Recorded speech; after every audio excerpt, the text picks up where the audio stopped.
Hey folks, Matt with Town and Country. Today's office is a little bit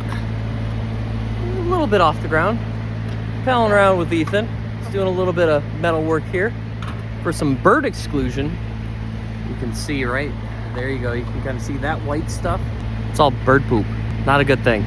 We actually break out the spider lift a lot more often than I thought, and it's pretty neat. You wouldn't think a pest control company would have a spider lift that can get you, what would you say, we're 5 stories off the ground? 6? You can see right there, we're at the 3rd level here. So. Oh, all right, my math's off. But for the sake of the video, we're about 60. 60? Yeah, we're like those guys having their lunch building the Empire State Building. It's the closest I'll get.